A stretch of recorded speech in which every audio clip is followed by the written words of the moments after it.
JP Janssen, welcome. How's the day going? Hey, Davis, can you hear me?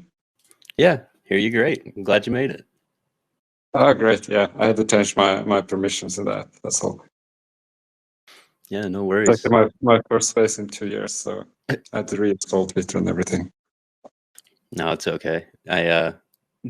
Twitter can be so finicky and weird these days, so I'm happy it worked out. So how's the week cool. been? You think anything about some of these recent blockchain events? Got any thoughts on that? Oh, you mean like the Trump trading cards things? Yeah, the meme coin or whatever. You know, I'm really off the loop on all these things. Let people do what they do. It's not really my thing. Yeah, it was a strange occurrence, wasn't it? But I am so excited to speak with you. I think the only other interview that I've seen, maybe there's more, you could fill me in, but was with Adam McBride a couple years ago, 2022. Yeah, correct. And I also did one with NFT Tallinn, or before NFT Tallinn, also in 2022. Well, you'll have to send me a link to that after this. Interested I'm in not listening sure if to it it. was recorded or not. But beyond that, I don't think I've been on any other interviews now for 2 years. Wow, so I feel super.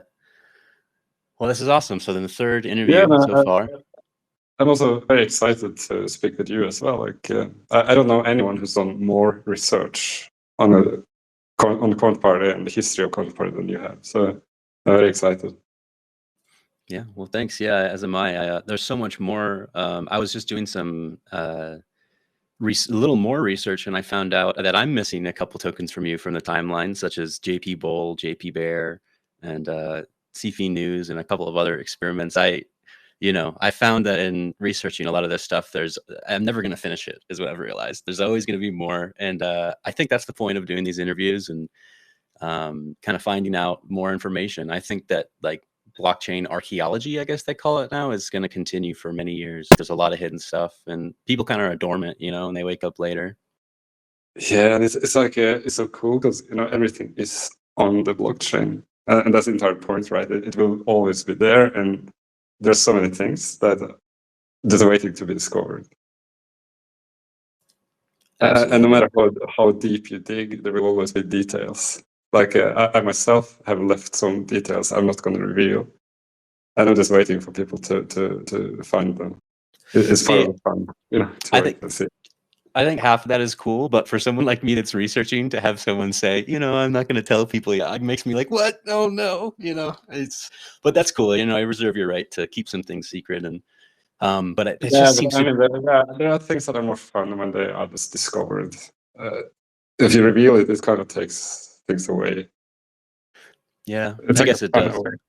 Well, you just gave me a puzzle and some sort of you gave me an adventure that maybe I could look and there's something more there. But just to give a background for everybody, JP Janssen has been so intertwined with Counterparty for so many years. I'm just looking at my list here that I wrote down. Tokens like JPGOLD, OLGA, JPJA, projects like Weird and Wild, and then a bunch of really interesting protocol improvements that you or the author of, so stuff like reset token divisibility, instant lottery, automated feeds, asset issuance fees for numerics, file storage and P2WSH outputs, and dispenser reservation and taproot address support. And then there's so much that we could go over here, but and I'm really excited to talk about all of it. But the first thing I kind of want to hear about is, how did you kind of get into Bitcoin, and how did that eventually transition into being interested in Counterparty specifically? Okay, so for me, it started in 2011 already. I was in New York at an internship at the time. I went to libertarian meetups and so on. And yeah, there I heard about Bitcoin. Unfortunately for me, it was more like an interesting concept, but nothing that I really bought into at the time.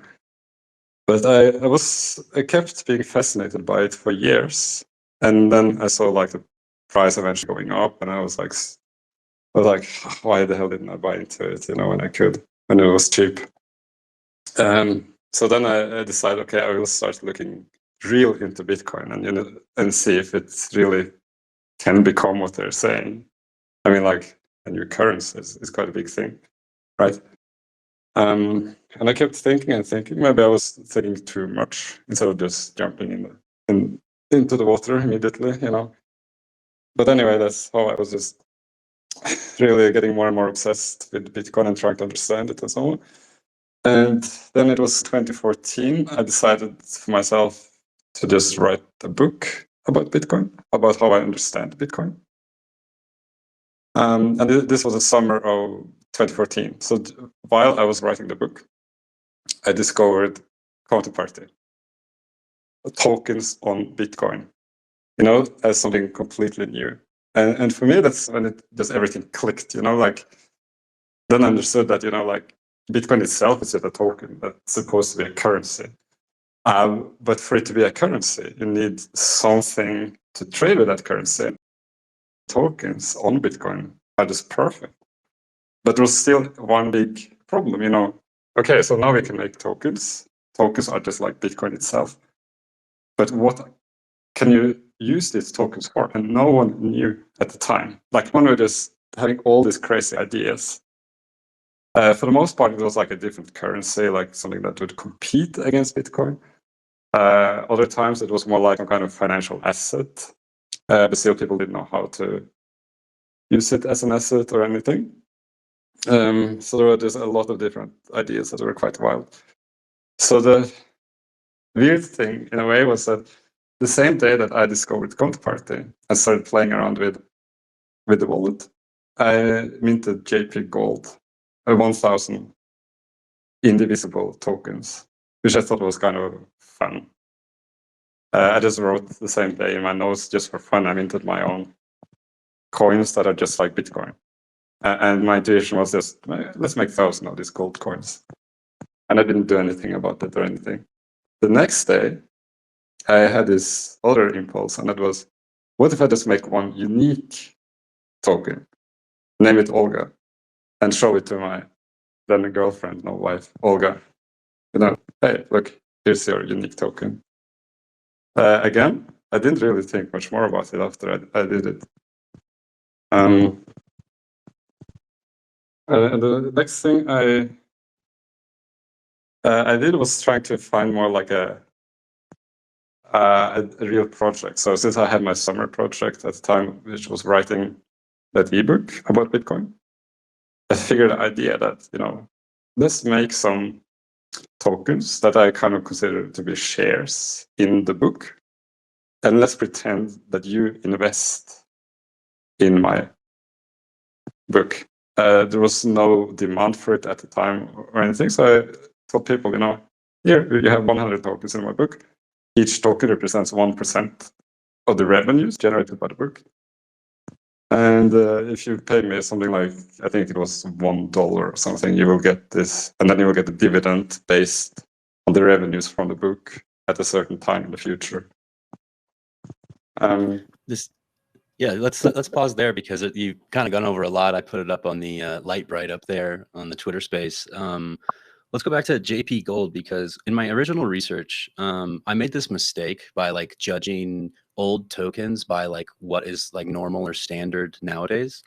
And when I saw JPGOLD, I saw, okay, I read on your website, and I put up your website about OLGA up here on the top, and so much, you have written so many articles and explained so many things throughout the years now.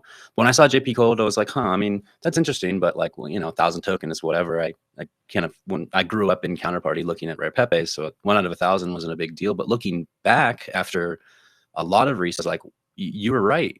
1 out of 1,000 locked with no divisibility was kind of a big deal at the time.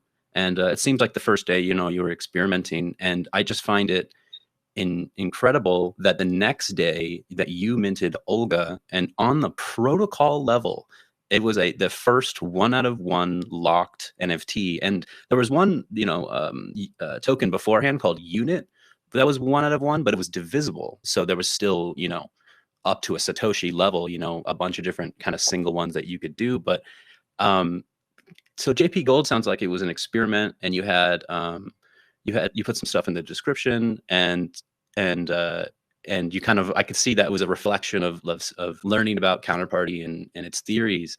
But Olga would become looking back, I can't really find anything else as it's the first 1 out of 1 NFT. It wasn't, and by the way, for people listening, that if no one had made up the name non-fungible token yet, it was just simply a 1 out of 1, non-divisible asset. But you didn't just stop there. You went on and you put a significant amount of information on top of it. And then later you embedded in an image using a broadcast. Tell me a little bit about maybe something I'm missing with JPGOLD, or get into that kind of theory, because you did so much with OLGA so early on and no one else had even tried any of that yet. Yeah, so let's start with JPGOLD. Yeah, that was for testing out Counterparty, really. And simply my first time minting my own tokens, which in itself felt like this, wow, that it's something like this is possible to do. Because I didn't know much about Counterparty at the time. I just knew that it was on Bitcoin. It was embedded on Bitcoin.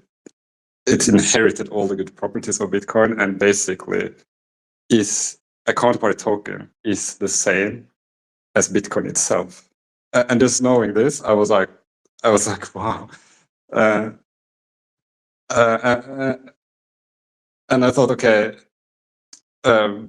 what should the supply be?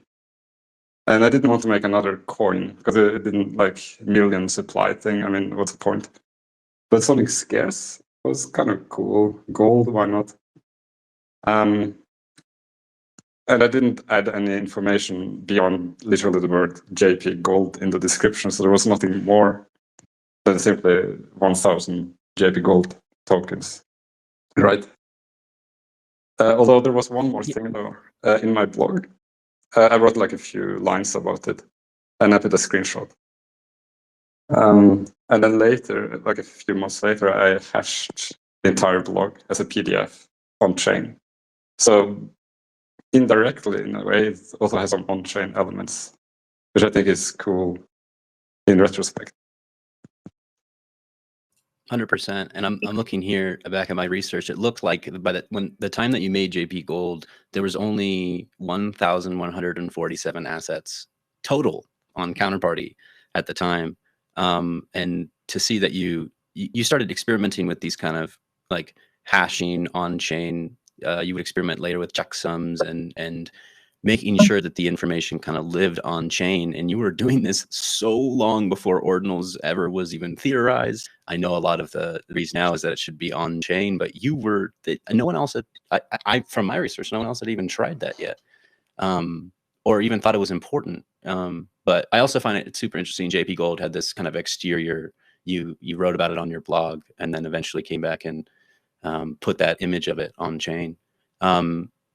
Yeah, but when that's said, the only thing I wrote in my blog was something like, I did it just for fun. You know, so I can't really claim it was much more than that. Yeah, and that it was simply just like Bitcoin itself. Is what I really enjoyed. Yeah, I think there's a case to be made there, especially in the early days of Counterparty with Let's Talk Bitcoin.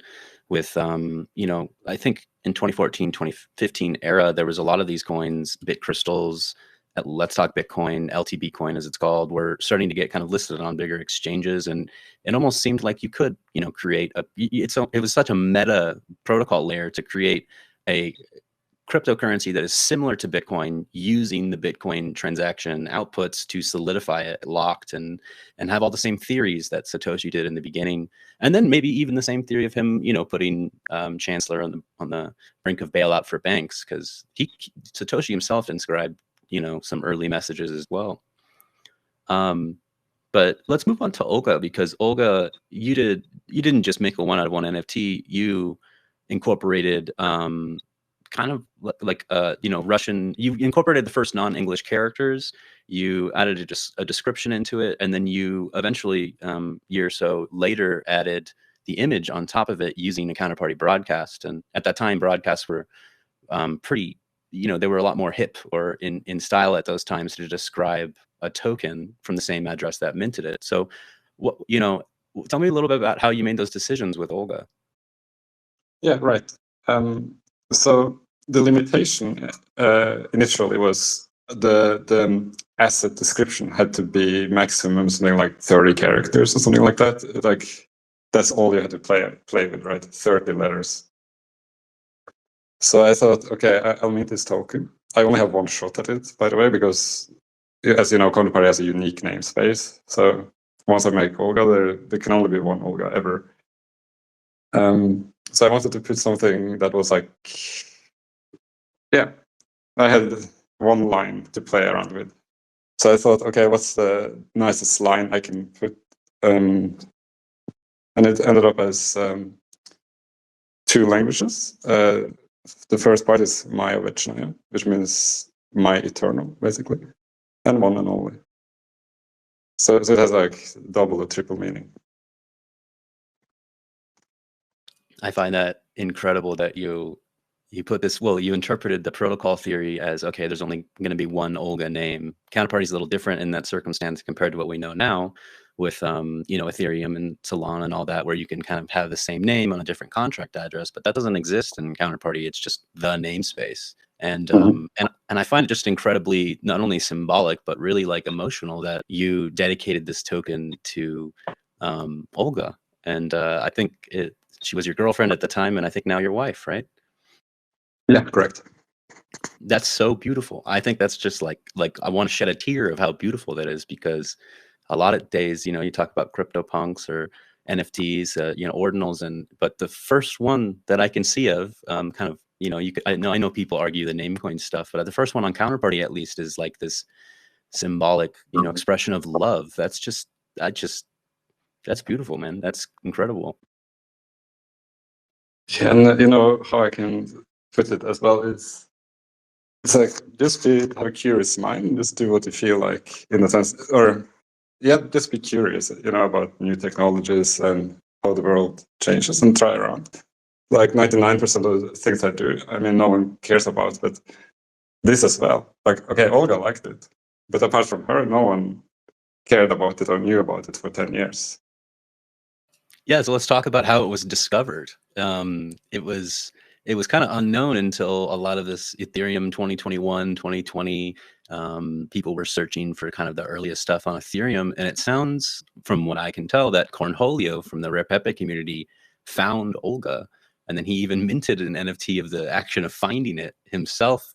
It was just called OLGA NFT on Counterparty. Yeah, one morning, this was 2021, wasn't it? I received an email. Someone wanted to buy Olga, and it was like one of the most absurd things ever. Like we kind of remembered it, but even then we had to like recall what exactly was this again, and then getting an offer for it was $1,000. You know, like it's not a lot, but it's still something, right? So you get a $1,000 offer for a token that no one knows about. It was very, very strange.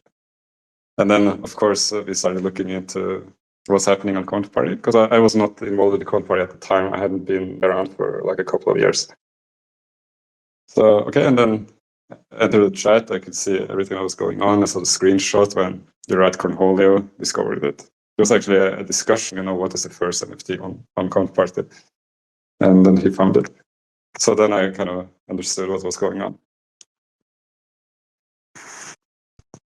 I find that entire story incredible, that something's minted in 2014 and then 6 years later it's kind of refound in this search for, you know, looking through the blockchain history, because it's all permanent. So there's got to be some answer, right? And Cornholio's he helped me a lot along the way. The entire Counterparty community did with my research, but I got to meet him in Paris too. He's a really funny and nice guy.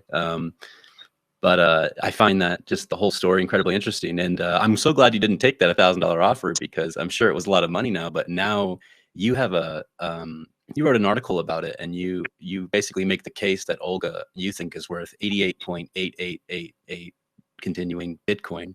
And the more that I research, I think that's fear, uncertainty, and doubt. I think it's worth way more than that. 88 Bitcoin is, I'm sure it would entirely change your life, but I think it's worth way more than that. Personally, I think it's probably one of the most historic NFTs there ever is. Yeah, you know, but a little bit after, like we were discussing, you know, what to do and so on, and we had this idea that, wow, that's a nice number, you know, only 88.8888 on the dispenser.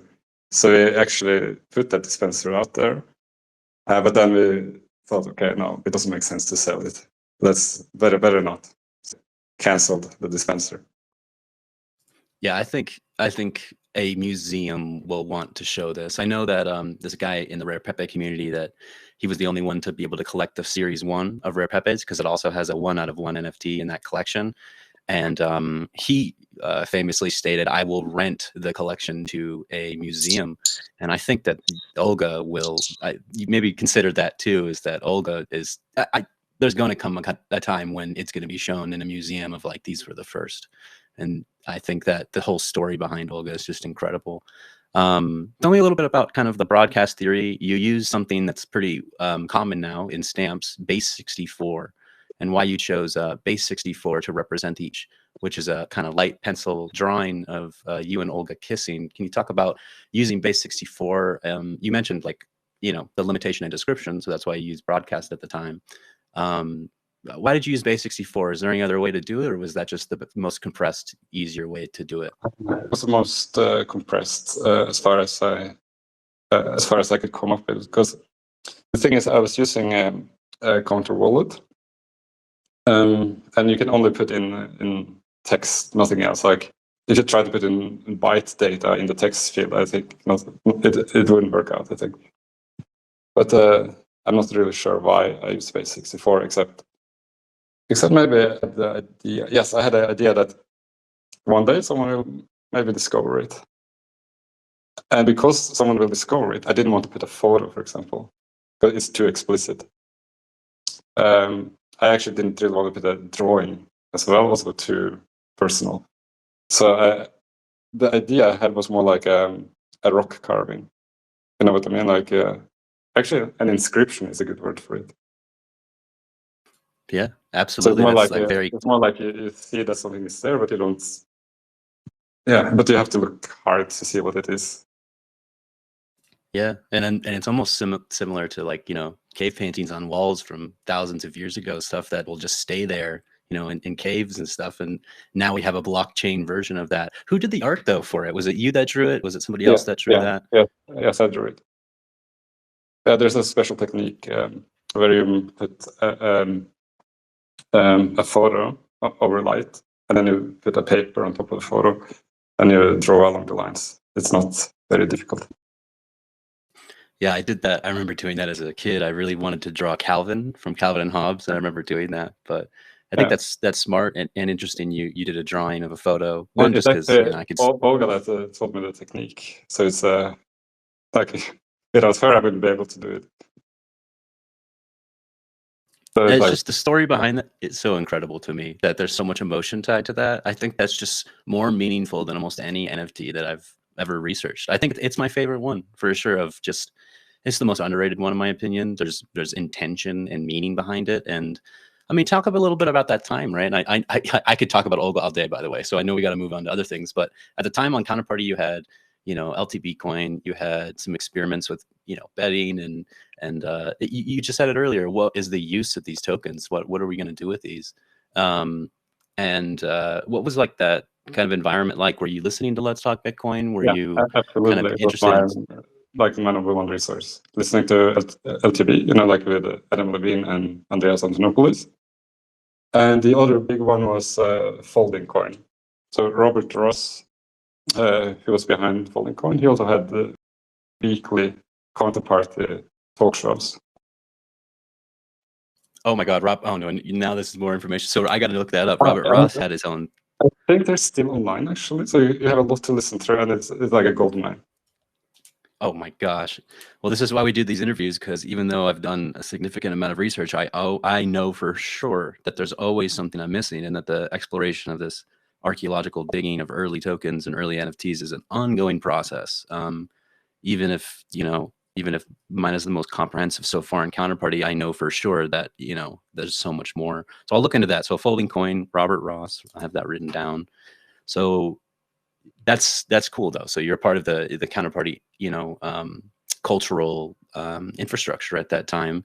You're interested in these things, and you would eventually do another experiment with that book that you mentioned earlier in this interview with JPJA. You want to go into a little more detail about kind of publishing an ebook using a Counterparty token? Yeah, so exactly. So the book, it actually started about 2 weeks. So the project of writing the book, it started about 2 weeks before I discovered Counterparty. So it was all part of the same process. And the first day, like I said, I minted JPGOLD. The second day, I minted OLGA. And then I already had the idea that I would do something, like bigger with the book, like more like a real big project. And it took me, I think, another week or two to figure out exactly how to tie the dots. So anyway, I continued writing the book, which was like my summer project. I set a couple months to do the project. And then I concluded that, okay, where was I? How to use the tokens for the book. So the idea was that imagine that I am an individual business or an artist or a writer or anyone who just has a project and I need funding for my project up front, right? So I, as an individual, now can issue tokens just like a company issues shares. And what is revolutionary is that now the market is there also for my tokens. So it's like a level playing field, something individuals could not do earlier, at least not at the same ease and at such a low cost, like almost no cost at all. So I thought this is pretty revolutionary, like anyone can just issue tokens to raise funding to live on their project. And the investors, of course, should get something in return. And then I had the idea that, okay, if my project has some kind of cash flow, and I said, okay, let's just assume that I get tip, like I encourage readers to pay tip on the book. And then all the tips received should go back to everyone who invested. Of course, at the time, there was no market, there was no token economy in that sense. So I just said that if everyone to participate in the project, just send, don't send me anything. I put the tokens on the DEX on the exchange. And it was like, I don't know, there were a few people, 2, 3, 4, 5 people or something like that who actually bought the tokens. And then I promised to pay them back after half a year, according to the received tips. And everything is, again, on chain. So if I had not followed through, then everyone would know that I didn't keep my word. So although the transparency part was very important. But yeah, I'm not sure what else. Yeah. No, yeah, just going over at the time, I think in my research, a lot of people are talking about, making shares for companies using counterparty tokens. And there was this entire thesis that maybe Counterparty could take, this idea of the stock market in a way, because you didn't have to ask permission from anybody. It was all on Bitcoin. It was immutable. So once you did something, it was there. And then you mentioned this idea of like, well, maybe people can invest in the book itself. And you said, I'll give you 1% of the sales within the first 6 months of the sales, and you use the Counterparty decentralized exchange, which very much considered on chain. And then you also said, okay, well, if I don't, go through with my word, you can see my address, you can see where it's sent. It's pretty transparent. Everyone will know if I don't go through on what I promised. And I think later on, smart contracts and stuff tried to fill that kind of last trust barrier. But you did that. You distributed 1% of what was bought, and from what I can tell in earlier interviews, I think you sold it for what, 30 cents or something like that. It was really cheap. It was something. Yeah, like at first, I think I put the price at $3, and people in the forums they were like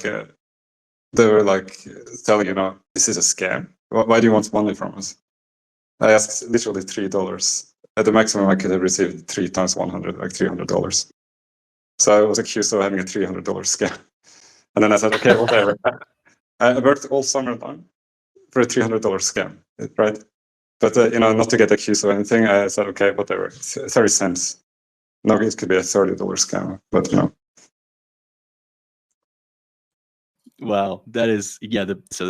You want to talk a little bit about the Bitcoin forums, because that's where everyone in the early days, Counterparty, were starting to post their projects. I mean, Counterparty started on a Bitcoin Talk forum post, so did Rare Pepe, etc. So That is, I'll have to read through some of the comments more because sometimes there's pages on there and it kind of takes a while to go through all of them. But that's that's ridiculous. People are calling it a scam, but I mean, $30, $300. That's a little low to try to scam people, right? I mean, that's, we look back, I guess we call it ridiculous. It was like a completely different world back then. So like, yeah, it's like anyone who tried to do anything, they would always be accused of something because everything was new. The worst was like if you did something more similar to what people do today, you know, like you just issue a collectible which has no utility whatsoever. Back then, it's like it wasn't even possible. Like they would just call you out immediately. Yeah, in those days, you had to do something that had some sort of utility. And you know, some people like Let's Talk Bitcoin. You could see the utility in the website and such. And nowadays, people just buy pump.fun tokens because it has a funny picture on it, and it literally has no utility. I mean, look at the Trump coin, right? They even says it has no utility. Like this has nothing. And it's I'm looking at it right now, $42 billion market cap for a no utility these days. So I just find it hilarious that people in the earlier, like what we've come to now, you know, compared to those days is so interesting. But there was one more thing about the book, actually the most important thing for me at the time. It was simply the fact that the tokens you issue, they are traded in the stock exchange. It was that part that I really liked. Because the alternative, you know, like from the point of an investor, is like either you invest in the stock market and then you can sell at any time because it's liquid. Like you invest quite a lot today, you need the money, you can sell it tomorrow because it's liquid. And it's easy and it's cheap to sell things. But traditionally, like if you invest in a person, it's not like that.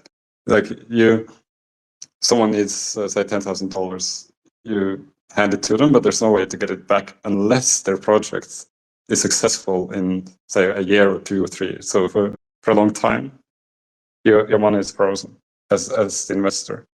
So that's more like what I really had in mind as the big improvement that could finally happen, you know, with tokens. Yeah, absolutely. And you went on with JPJA to kind of notarize the file itself, and some other people really were influenced by that. I know Michael G. Ziegler Jr. with Bookbag was super influenced by this experiment and did publish the book himself.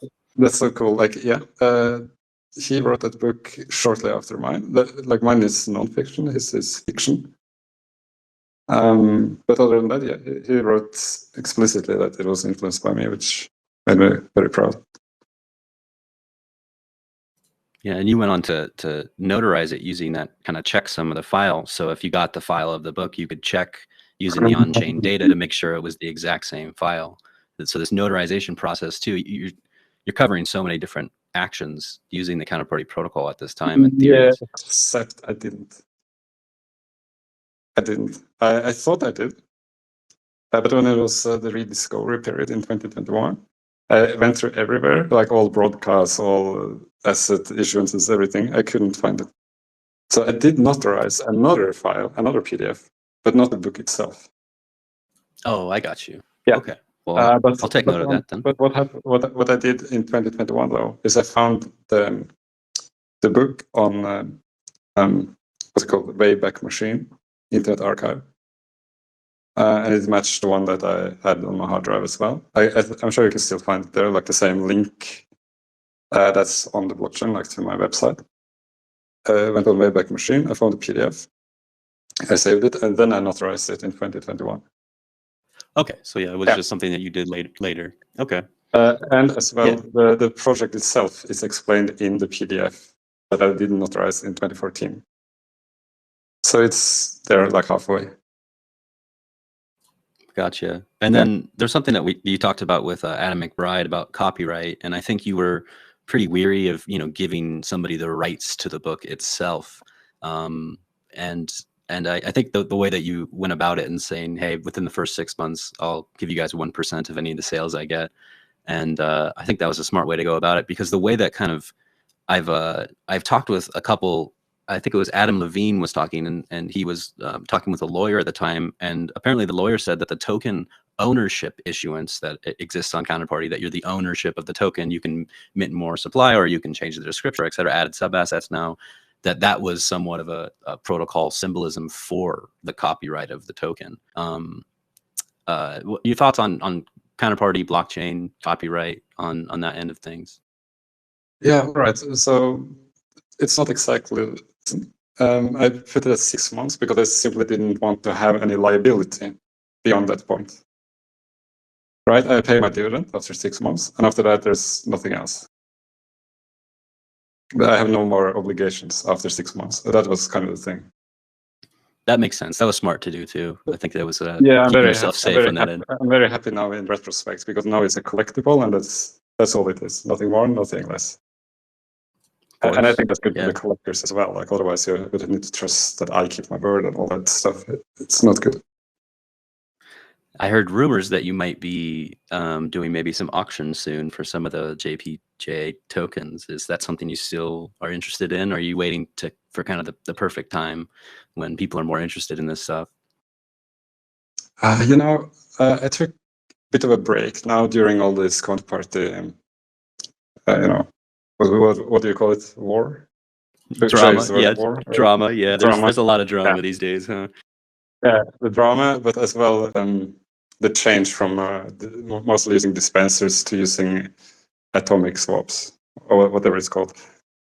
So I want to see that technology, you know, I think now it's fine. I think if people have used it and it works really fine and it's safe and so on. But I want to see the infrastructure also.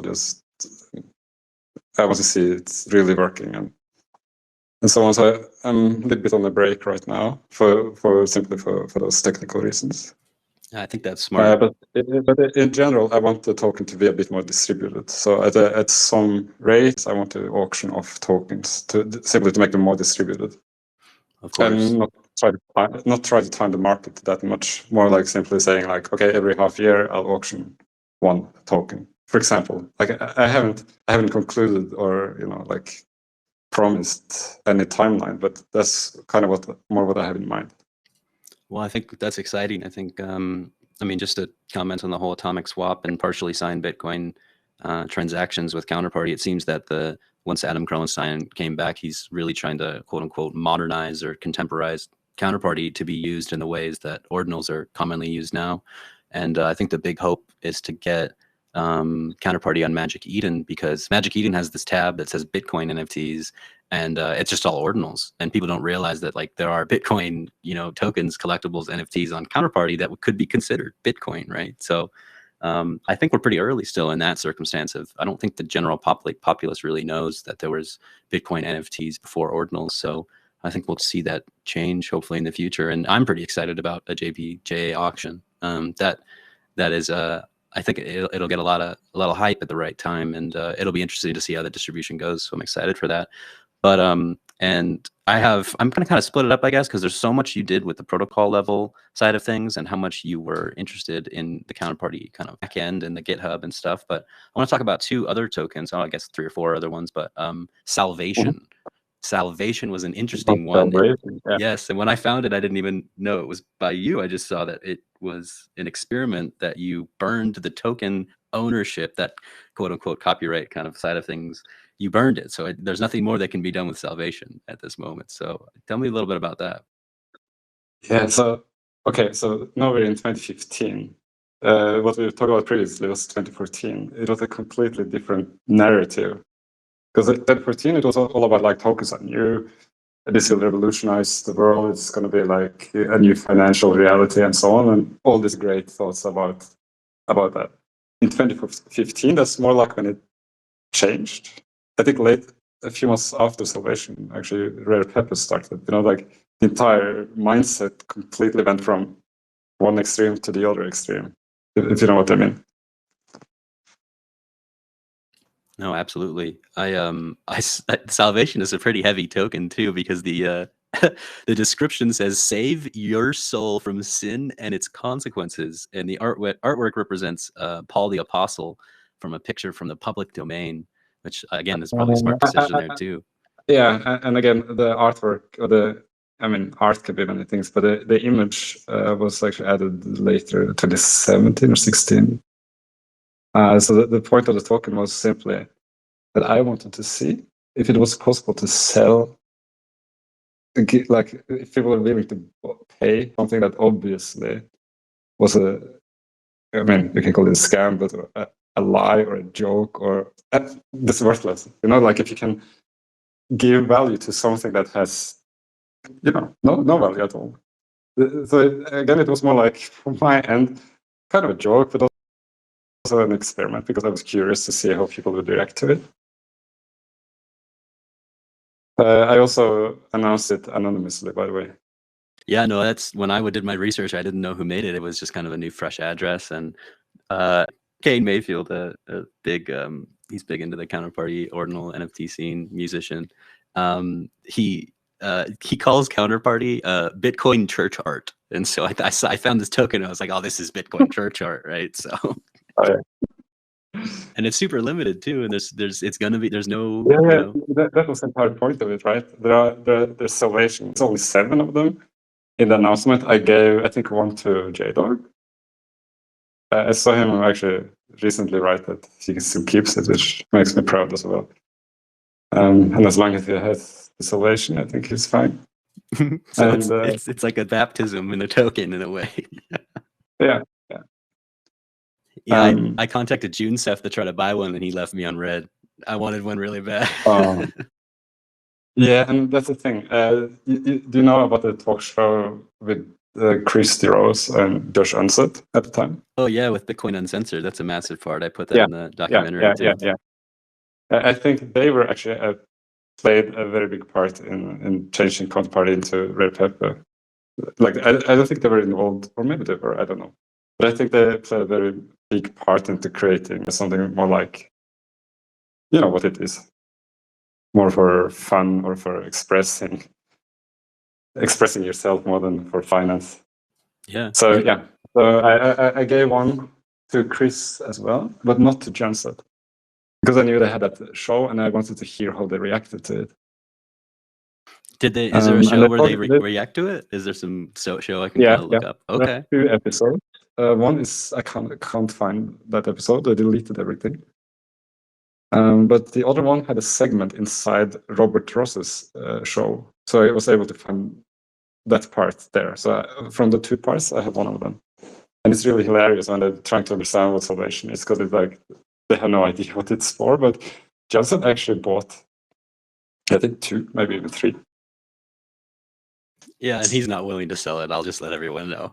He wasn't interested, and I kind of felt like Cornholio in that circumstance, where I'm DMing someone of like, hey, I found this, I want one, but with so much of my research and tokens, there's not an opportunity to get a lot of these scarce ones in the beginning, and I don't even know what I would have offered for. I don't know what that might be worth.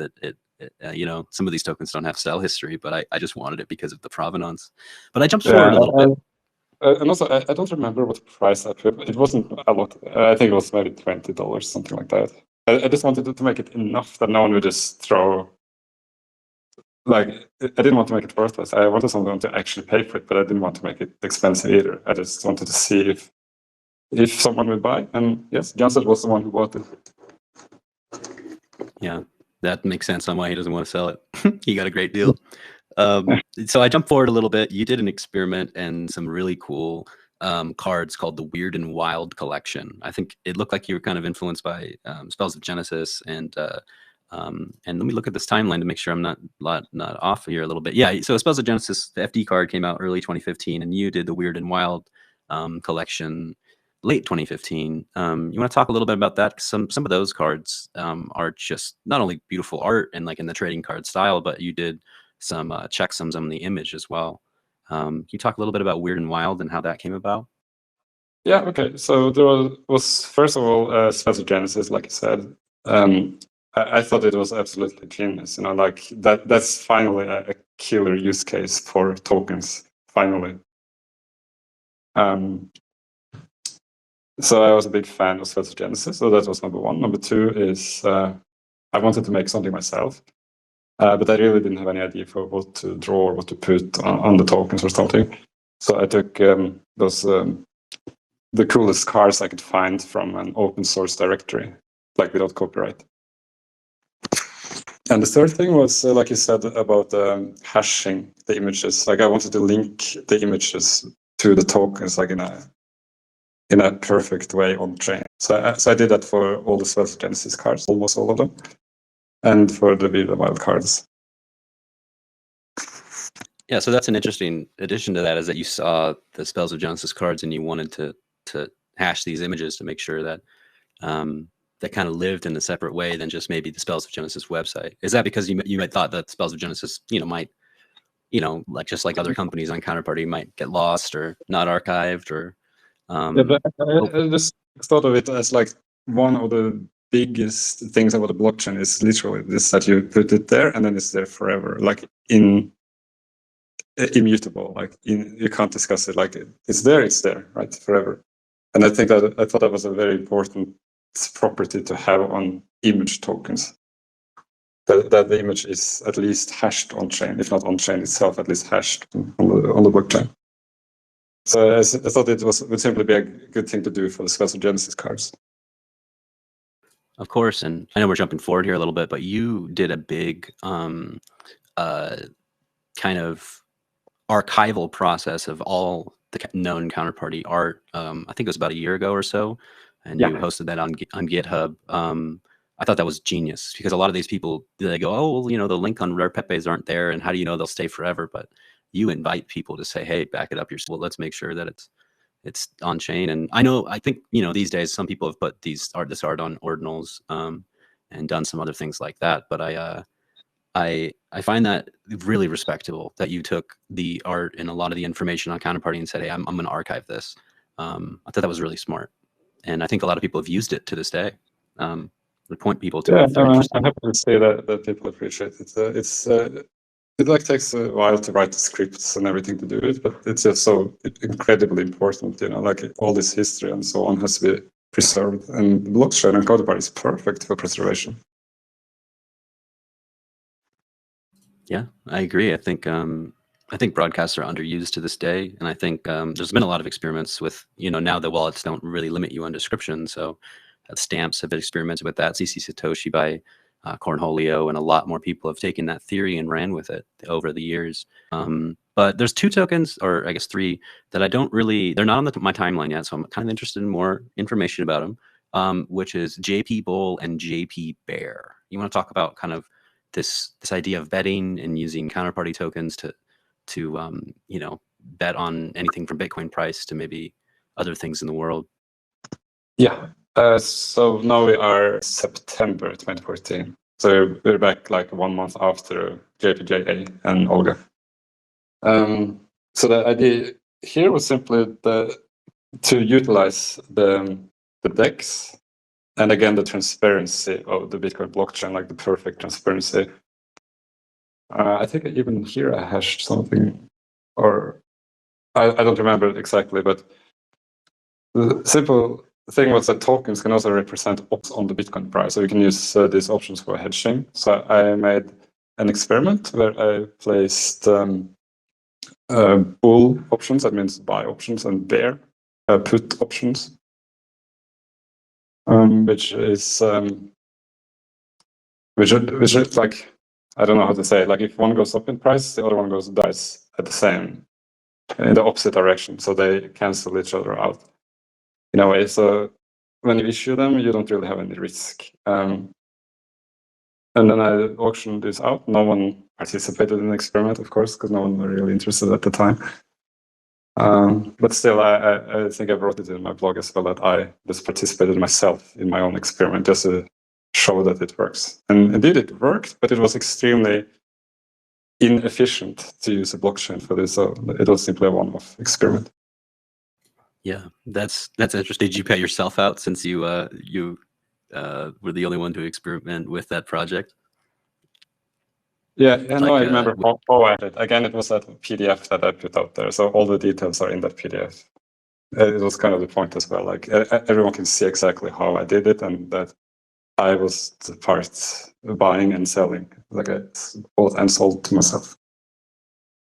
Yeah, so it was just this expression that this can be possible. But yeah, looking back at the history, a lot of these, like, you look at the fork of overstock.com, and some things that that Counterparty promised might be the future didn't really work because the Bitcoin transaction fees started to get pretty expensive, and some ideas didn't really work at all, which I still find incredibly interesting. And I think that even this experiment with JPBULL and Bear was, you proved that it could be successful, but there was this kind of layer of trust that hadn't been filled yet. And what's interesting now that we're talking about it, you see stuff like Polymarket nowadays, and betting on yes and no, and betting on presidential elections is now pretty commonplace, or somewhat, common for the crypto people. So I find that interesting as well. And you also know that one of the biggest things about Counterparty at the time was betting.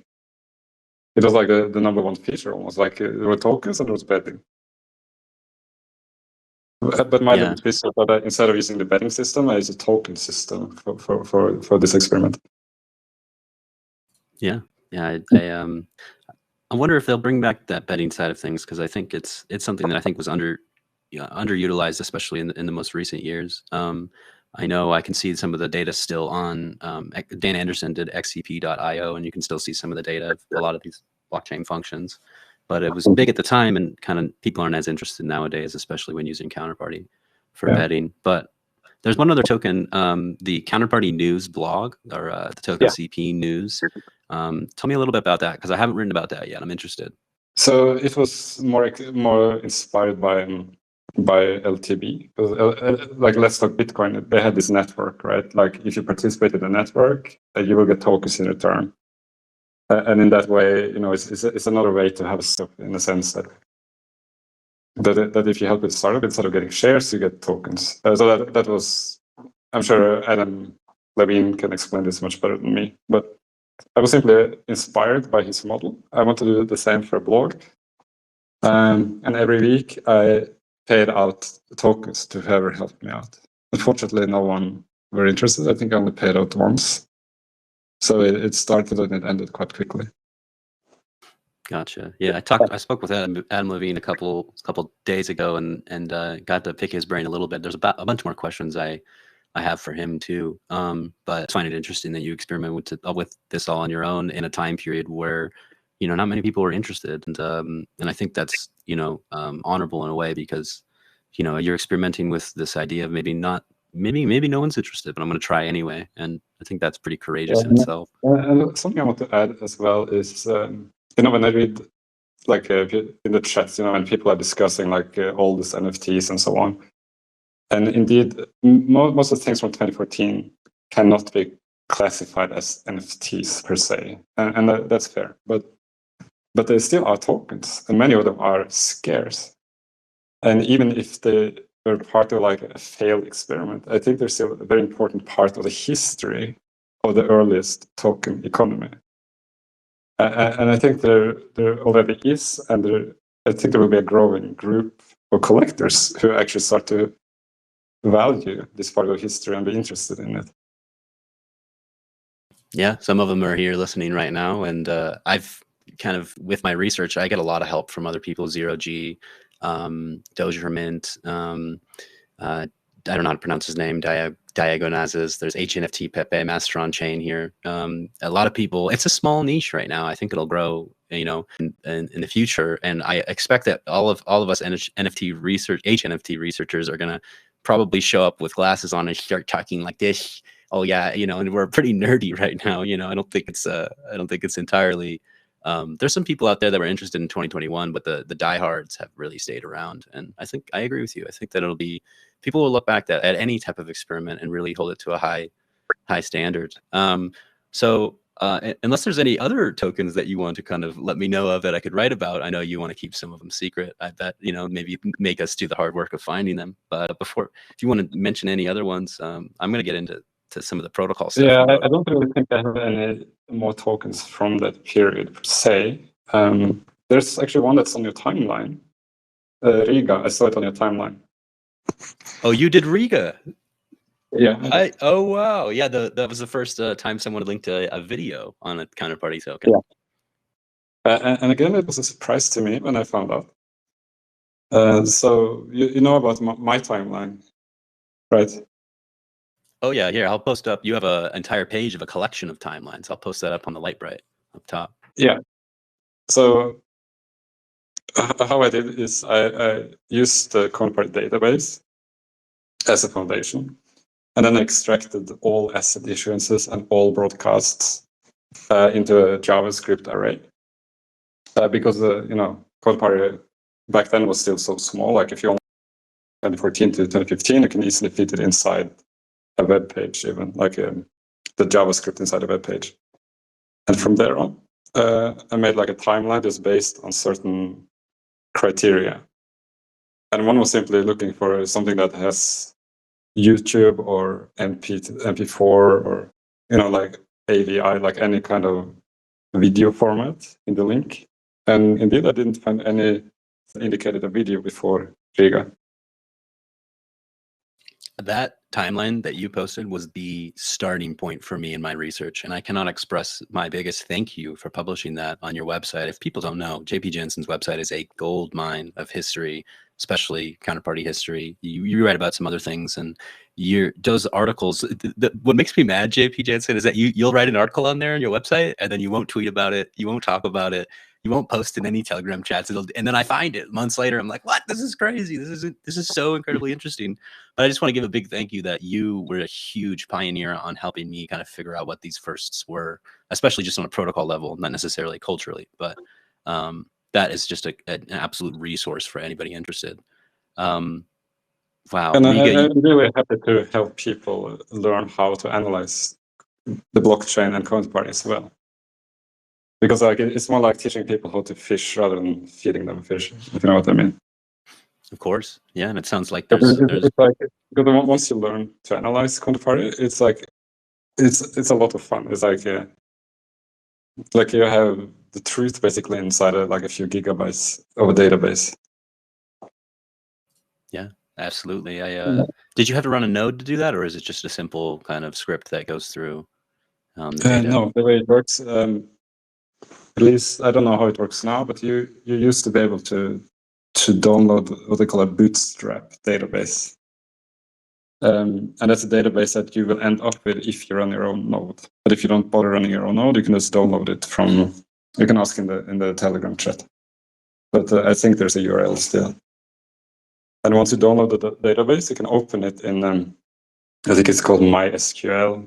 No, it's not MySQL, but there's a program that's quite easy to use for research. Okay, well, so look into that, because I'll have to.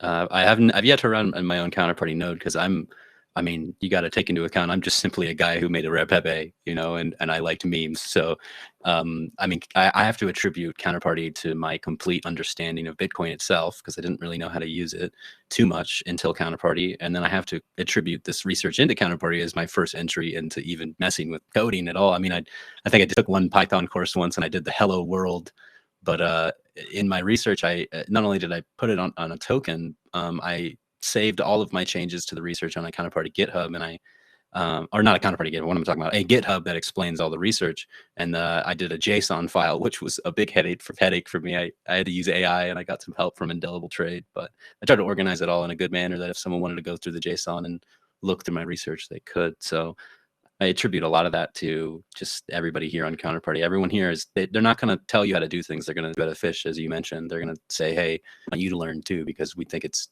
beautiful that, to understand it, not just to click a button and do something, right? So, so anyway, let's go to you've always been pretty involved on the protocol side of things for Counterparty. I'm just counting here 7 different Counterparty improvement proposals that you've put forward, and some of them have been put onto into the protocol itself, like specifically reset token divisibility if the owner has all of the tokens that never been traded and it's still unlocked. And you have stuff like some ideas you put forward that didn't necessarily get incorporated, like instant lottery or automatic feeds, or adding issuance fees for numerics. What's that process like for counterparty improvement proposals, and how did you get interested in saying, hey, I want to be a part of what changes on Counterparty at a protocol level? Yeah, I don't know. I always been interested in the technology, and the community is so small and for the most part very friendly, and it's just fun like when I have some ideas to write them down and you know, and be part of the community in that sense. I find that heavily respectable, because when I started reading the Counterparty GitHub and looking through these improvement proposals, I was like, wow, there's this entire side that's not really known from the popular culture standpoint, but a lot of the developers are really intertwined, and you guys have had deep discussions on every single one of these on the GitHub. And I don't want to get too, too drama heavy, but I want to hear your thoughts about, you were the Counterparty Improvement Proposal editor before they were archived, and the process was changed slightly with Adam Krellenstein coming back. What are your thoughts on that archival? Do you think it was a good decision to kind of stop that process? I know it kind of changed. It's not stopped, it's changed. It's not the same way it used to be. What were your thoughts on that? I think I saw your post in Telegram. So first of all, I see Adam's point in that, that the process, the Counterparty Improvement Proposal process, was very bureaucratic, and it didn't really work. I see his point there, because it didn't. Like, there were many steps that was never made. Like, you had to give each proposal a specific status and update them and so on, and it wasn't done. So I get that. And as well, there were many proposals that were not meant to the protocol itself. But that was also kind of part of the deal, that it didn't need to. Like, if you wanted to have a standard for how JSONs would be, or how URLs should be linked in the asset description or anything like that, yes, you can make a proposal. So it was like a very wide range of proposals, or what you could do with a proposal, many different kinds. So last year, after Adam took over, he closed down the entire process. And I think it would be better if we instead had maybe kept it, but changed the scope of how the proposals should work. Maybe limit proposals to only include the protocol changes, for example. I think that's how I would personally like it, that you basically have SIP number 1 was explaining how the process should work. And then we could have another SIP that would actually replace the first SIP and say that from now on we'll have a much simpler process, and it should only include changes to the protocol itself. Something like that, I think, would have been a better choice. But that's my opinion.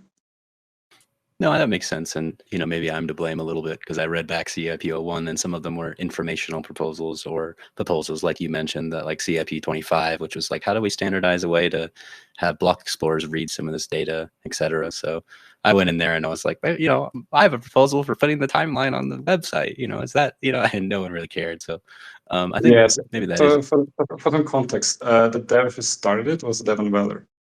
What year? Maybe 2016. I don't remember. And it's like extremely detailed. Like, it's very professional. It's like extremely professional. I wonder if we copied it from Bitcoin or from Ethereum or where it's from, but it's like a very, very, very high level. And it's almost important for a small community like us, who are unpaid, to maintain such a process. So from that point of view, it made sense to slaughter it. But like I said, I would much rather just have simplified it a lot and just kept going. But from now, it should be much, much simpler. That's what I would prefer. Yeah. Well, thanks for sharing your thoughts on that. I know that if people are, I don't know, I'm not sure how many people are interested. And the other part is I was actually the editor of the CIP process. But that was more like a position I was thrown into without really... To be perfectly honest, I didn't really have the energy or the time to maintain the process properly either. So I'm to blame here. Yeah, well, that makes sense. And thanks for giving me your thoughts on that. There are, it might get boring to go through all of your improvement proposals that to go through some of this stuff. But I think it's just interesting to note, a lot of the, there's a lot of drama over asset issuance fees for numerics. With JDOG last year, and the idea of putting that forward. But you actually came up with that idea long before it became drama, and that was your name of saying, maybe we should put XCP fees for these numerics. Do you still feel that way now, or do you what was your thoughts when you wrote it, and what were the reasons why? Oh, when I wrote it was during the drama, actually. Okay, so you were interested in the idea of at least having a small XCP. I changed my mind because I was under the impression that issuance of assets was like a problem for the database, and later apparently I learned that it's easy to just optimize the database and it won't be a problem anymore. So like I don't know who to believe, but that's like the main assumption that changed, and therefore my position as well changed. So at first I thought it was a good idea to limit the number of asset issuances because it just is a big toll on the nodes. That's what I believed. And when I learned that it didn't need to be that way, I changed my mind. And then my position was opposite, that no, there should not be any fees on subassets or numeric for that matter. Yeah. Oh, so you don't want fees on subassets either? No. Okay. It's simply because why are there fees on regular named assets? That's because that's a namespace and it's limited. So if you don't have fees on regular assets, squatters are just going to grab all the good names. Yeah, but that makes sense to me. And that if you have that name, then maybe you should be freely available to make as many subassets as you want. And now there's a protocol change where you can make subassets on numerics themselves. So maybe in the future, people could do numerics and then just kind of bulk mint subassets on their numeric. I know there's some interesting ideas with glyphs and such. And that brings me to, but I'm really happy to hear your input on that, and that you kind of had an idea and changed your mind over the time. And I think that happens all the time. People find information. There's so many things over the time that I changed my position on. And I think that's the honest thing to do. Like you have more information and then you realize, okay, I was wrong. Yeah, absolutely. I think, no one's infallible except for maybe the blockchain, right? And I'm moving on to another kind of more recent thing that happened is the OLGA Stamps, which was this idea to use file storage in a new output type. And then you did a little contest where if people made these OLGA Stamps in remembrance of Olga, that you gave them some gifts. And I was a little late to the process. I didn't have Bitcoin to get in the window, but I made one, and the art is just beautiful. And then I'm gonna try to find it and post it up top. But tell me a little bit about OLGA Stamps. All right. So the background was the drama that was like, is it now 2 years ago already? Okay. So there was like all this drama with stamps because the stamps were not really good for Exchange because of how Exchange is designed, as far as I understand. So JPOGOLD was not too happy about stamps. So it was like this big conflict between the stamps community, who just said, okay, Counterparty is permissionless, you can do whatever you like. And JDOG, who had to actually run the infrastructure and pay the cost of like displaying all these stamps and running Counterparty nodes. So like as a way to mitigate these two opposing views, I thought, okay, but what if you make your stamps in a much more efficient way that will cut your costs, like when you mint, and it will make it much easier to run Counterparty nodes at the same time. And then I made that proposal. I think it was brilliant that you saw what was going on and said, hey, we could do this better. We could do this in a new way. And I think they're still really, really recent, these OLGA Stamps. And oh my God, I put up on the billboard or the Lightbright or whatever you call it up here in the Twitter space, some of this art. I mean, it's just incredible. We had Sasha and these kind of like, pixel art of Kevin and some people in that little, there's a limited amount of space. I guess it can be considered a little expensive to do stamps, to put it on chain. Maybe not as expensive as ordinals but this art is just incredible. I mean, people were taking this influence. Hal Finney was running there in the pixelated format, and I just thought that was so incredible. You had 18 artists, 18 distinct OLGA inspired artworks. I thought that was beautiful, and I know a couple of people here in the space were involved in that, and I thought it was amazing. Like when we ran that contest, make an OLGA inspired stamp. The winner will get. We'll get actually the first stamp that I made with that encoding. But then when I got the submissions, I was like mind blown. Like the quality, the diversity And the creativity in all these stamps made it impossible to choose a winner. It was like, okay, this is what did I get myself into now? Because how can I decide? They're like genius. Like many of them are like absolutely mind blowing. Yeah, and so if I remember correctly, you gave some of the winners or the participants, I guess no winners, just all of them, some tokens like JPGOLD, and you did some. We never really talked about it, but you did some experimenting on Doge Party too. And then you gave some of the participants some of your Doge Party assets. What do you think about Doge Party? What were you interested in it then, and what are your thoughts on that whole side of things of putting tokens on top of Doge, just like you did on Counterparty?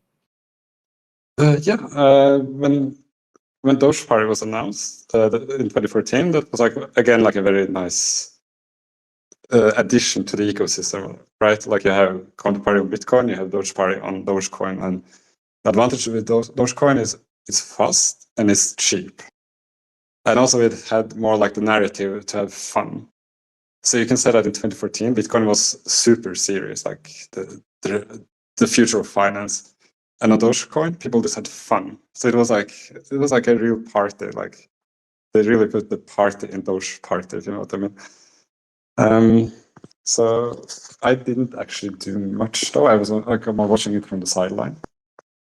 I did issue OLGA on Dogecoin as well, but apart from that, I only grabbed a few good names and didn't do anything else. Yeah, I think the OLGA Dogecoin, and it wasn't an NFT. I think you did more than one issuance on that, but I think that's pretty historic. Yeah, I did 1,000 divisible, and I didn't even lock the supply. Have you locked it yet to this? You think you might issue more? I looked at when collectors were like asking for it. That makes sense. Yeah, that's another aspect. You mentioned maybe future auctioning some JPJA, but I think distribution on that in the future. I'll be interested in how you want to go about that because it is pretty sought after on Doge Party. I can see some price history on there, and for a pretty pretty big amount, I think $600 or something per token. So I think there's a lot of value there, and I think distributing that in the future would be super fun. And I think there's a lot of tokens I would love to see distribute in a fun way. So no rush, but something I'm excited about. Yeah, and I also found like a lot of interesting tokens on Dogecoin on Doge Party. Like one is called Spoon, and the description is yes, people collect these. So someone back then had the foresight, that these are collectibles. Yeah, a lot of people ask me, like, oh, what are you going to do a timeline for Doge Party or Dogecoin, just Doge tokens in general? And, maybe I love Doge Party. I think it's so fun and cool. And it kind of became, from what I've been told, for developers, the test net for Counterparty because it was cheaper to use, especially when Bitcoin fees were high. And it was very similar protocol. I know they've kind of gone in different directions a little bit. There's different, people involved in both. And, but I think Doge Party is incredible. But hey, I'm gonna wrap this up a little bit. I gotta go clock in actually today in a little bit. And but I just want to ask you if there's anything that you're doing right now. What are you gonna do in the future? Because I think that there's still windows for experimentation even to this day. And I'm definitely interested to hear what you're interested in now. Now that it's 2025 and these are considered historic NFTs that we went over. I have some plans for this year, not to issue tokens or anything like that, but to build something for Counterparty. But it's still secret what I'll do. But I'm pretty excited. Oh man, oh man, it's all secret. Okay, well, the thing is, I have too many things to do, and it's like a one-time project. So if I get time to do it, I'll try to do it. Okay. Well, I'm excited for whatever you come up with because everything, especially in the recent years with your, just being so active in the developing community of Counterparty and then OLGA Stamps and all this, I think, especially us HNFT collectors, we really truly do look up to you because you did a lot of the early experimentations and again, I can't stress enough how freaking amazing OLGA is. I think it's a museum worthy token, but yeah, oh man, if you want to keep it secret, that's okay. We're excited. But I mean, it's not such a big secret. I will not get your expectation on, but it's more like if I get time to do it, I'll do it. it means I'll spin up my own node, and I will kind of contribute to the ecosystem a bit more. So it's not like too exciting, but it's all about how much time I get, and these things, no one pays you for it, so you have to do it when you have some extra time and extra energy.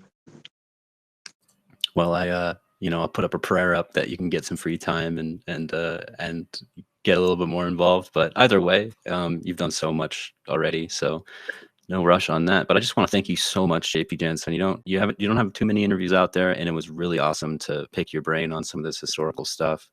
I just want to thank you so much for taking the time. We're in completely separate time frames. Likewise, I really enjoyed chatting with you, and I'm very grateful for all the research and all the history and all the part that you take in the community as well. Because remember, that's all we are. I mean, at the end, we're a community. I think that's even more important than the technology itself. Well, thanks. Means a lot. I just really respect this community, and I think that it definitely needs its place, on the larger timeline of blockchain history, because I just don't think I just don't think Counterparty gets enough respect that it deserves. But yeah, that fills me with a lot of love to know that I've made some sort of work that the community can be proud of, and the work is ongoing. This is where I take the time, JP, to chill my own project. The timeline that he's referencing is all within a token. I didn't after researching all this history, I did an experiment myself to maybe the token is the history itself. I think Joe Looney did a tweet recently of that, and I did basically the research so far is a 10-year span of Counterparty, and I'm going to kind of cap it at that because of my own sanity. But the research itself is in the TIMELINEXCP Counterparty token. You can see a cool little interactive infographic on your phone or on the computer, wherever, and it's published there. I also did an 18-minute documentary with some found footage and media sources of the first 5 years of Counterparty, and I've put that up on the top on the light bright there of to check it out. And so that the token itself it's locked at 150 issuance. It's also in a curated art collection called the Fake Rare Collection, which we talked a little bit about on an earlier interview with Rare Skrilla, and where that came from. But I'm honored to have it be an accepted piece, and I'm honored to have LaHughes's art. LaHughes is an amazing artist, does a bunch of other pieces and fake rares, and he's just incredible to help me out with the token art on top of it. And right now it's for sale on Scarce City, and I will do some dispensers later. But the cool thing you get with Scarce City right now is that if you buy TIMELINEXCP, you get access to limited edition physicals. And in my research, there's a lot of experimentation that happened with people attributing physical artwork or physical things with these Counterparty tokens. And so I minted these very, very limited sub-assets. And the more TIMELINEXCP you get, the better chance you have at more physicals. So there's a 1 out of 1 NFT sub-asset NFT represented by the version 1.0 canvas print of this entire timeline. It's already on future versions now, but I think maybe in the future people might want to take the version 1.0 that I did. And there's some cool stuff like little calendars that go through 1 token per month, and then a coffee cup, and they're all really limited: 1 out of 1, 1 out of 3, 1 out of 5, and 1 out of 10. And there's been more than 10 people that have bought the token so far, about 22 the last time I saw or checked, 21 or something. And so those are all going to go out, and people are going to be able to collect those, as well as the top 50 will receive some prints by LaHughes. And LaHughes sent me basically all of them. So not many. I don't know if anybody else even has these prints yet. So those are just a really cool physical aspect. But if you're not interested in Scarce City, I'll do some more sales after. But that directly goes for any future research, future interviews. My plan is to do a little bit, create some content from these interviews that I'm doing right now. And I definitely want to keep working on this in the future. But after a year and a half, I kind of realized it's a labor of love. And if you're interested in basically donating to the cause of this research, TIMELINEXCP is what you need to pick up. But I have some interviews up. Tomorrow we talk with Nicholas Sierro of Everdreamsoft, Spells of Genesis. And then the day after that, we talk with Dan Anderson. And I think it might be do a little pop-up spaces with some cool people like Subterranean and Zero G in the meantime. But if you're enjoying this talk, if you enjoyed the history we learned here, just check out the TIMELINEXCP token and put it up top. And you can kind of go over all the research I've done so far. But that's my shill. That's my ramble there. If there's any last words, JP Janssen, I just thank you again for taking the time here. Likewise, thank you as well. Of course. Well, thank you all for coming and listening. This is also a recorded space, so you can come back and listen if you're busy right now, and share it to people that you think might be interested. But anyway, I'll call it there. I got to run. I got to go get everything ready for work. So cheers, guys, and I will see you tomorrow for an interview with Nicholas Sierro. Super excited. Bye.